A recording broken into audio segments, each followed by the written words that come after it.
Eu não posso aceitar a situação da igreja atual como normal, como corriqueira, como uma situação que dá para você engolir mais tempo.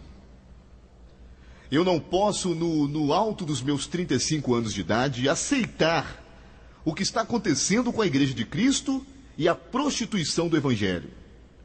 Primeiro, Deus não compactua com vendilhões do templo. Tanto não compactua que Jesus, ao chegar no templo em Jerusalém, o que ele faz? Ele descobre que estavam vendendo a palavra, vendendo o reino de Deus. Ele chicoteia aquele povo, tira os salteadores da casa de Deus e afasta todos. Se Deus chegasse hoje, se Jesus chegasse hoje, dentro da Igreja Universal do Reino de Deus, se Jesus chegasse hoje, dentro da Igreja Renascer em Cristo, na Igreja da Graça, eu falo sem medo de errar, ele condenaria todos os pastores, todos os cantores evangélicos que vendem a obra de Deus, não para poder se sustentar missionariamente, mas para poder ter carro do ano, vida boa, casas espetaculares, como tem o Kleber Lucas, como tem a dona Cassiane, aonde se cobra 6 mil, 10 mil, 15 mil reais, aonde o senhor Marcos Feliciano tem a coragem de dizer que é profeta de Deus, tem a coragem de dizer que é homem de Deus e cobra 15 mil reais para pregar em qualquer congresso. Isso quando não mente, isso quando não usa de mentira para não ir a congressos aonde vai receber muito mais fora do Brasil. Eu acho que seria loucura da minha parte dizer para vocês que está tudo muito bem. Seria muito conveniente eu pegar minha Bíblia de manhã, no sábado, no domingo, frequentar uma igreja, chegar lá, está tudo tranquilo, mas não está tranquilo. Não está tranquilo, porque a situação da igreja é uma situação catastrófica.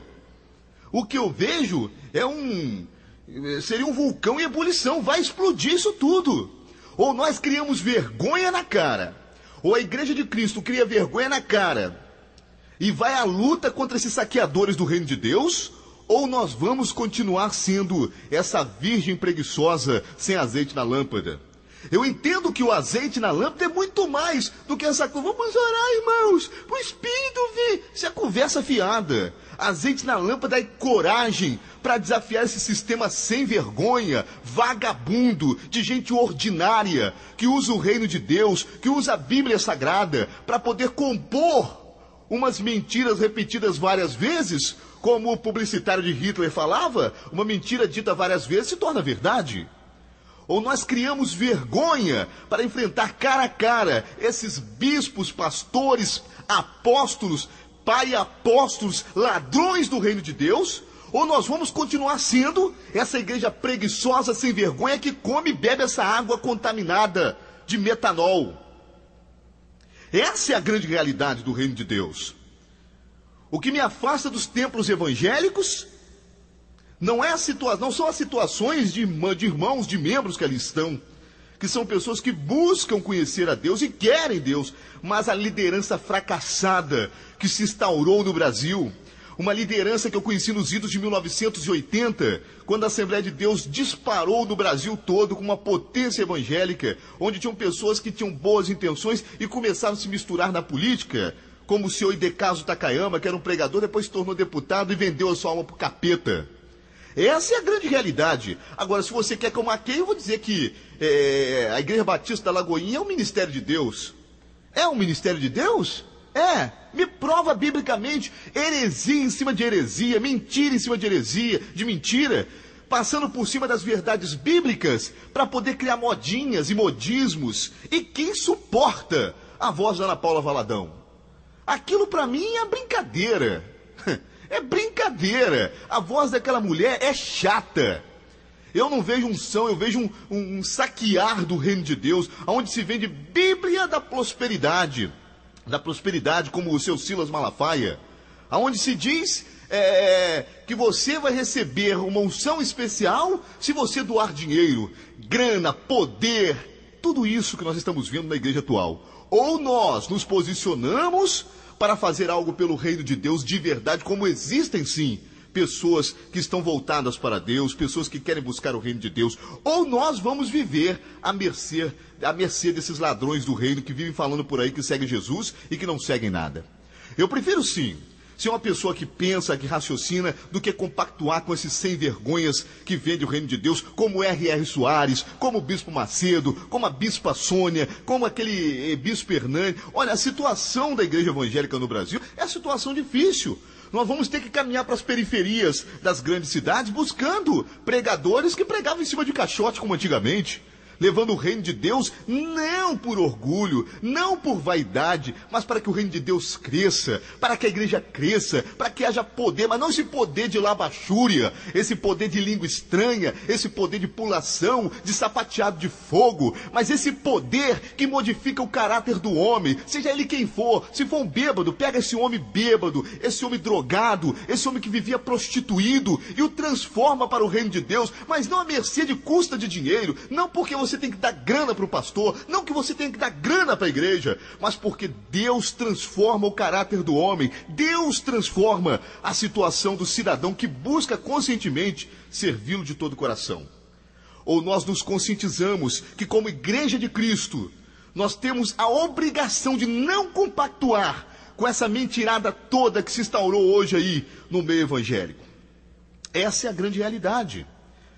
Porque a igreja de Cristo, ela está sofrendo ataques terríveis da própria igreja que se diz de Cristo.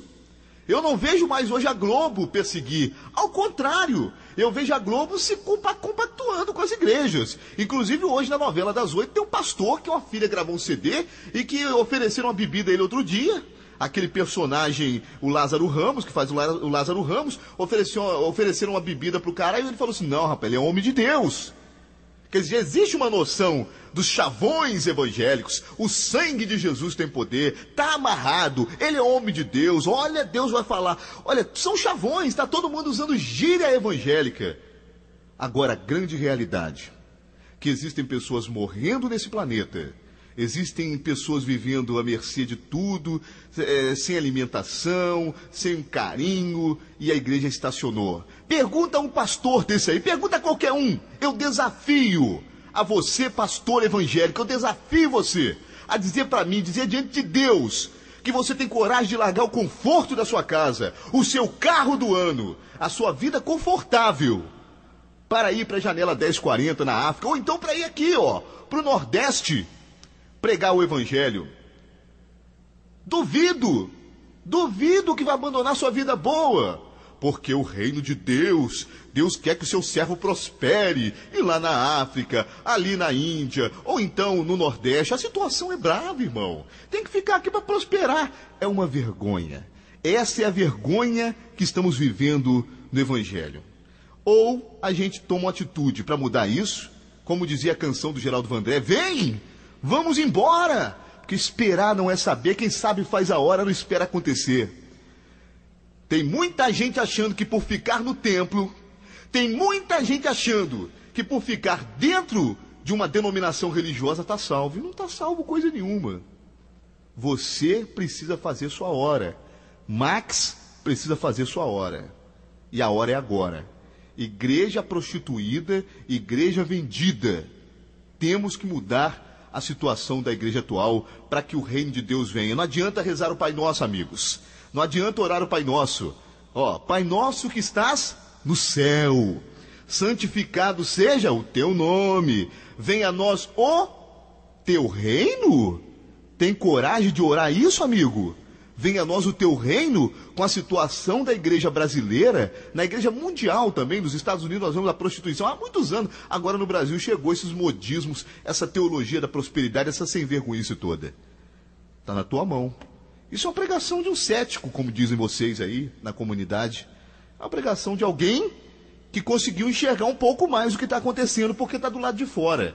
Agora, se você acha que está tudo muito bem dentro da sua igreja, com o seu pastor enriquecendo, com as pessoas cantando nos corais e nos conjuntos, como se estivesse tudo bem. Se isso for evangelho, vida com Deus, parabéns para você. Eu prefiro ir muito mais além e descobrir as coisas grandiosas que Deus tem para oferecer para a minha vida e para a vida daqueles que não são conformados, mas que são guerreiros valentes e que pegam na espada e vão à luta pelo reino de Deus.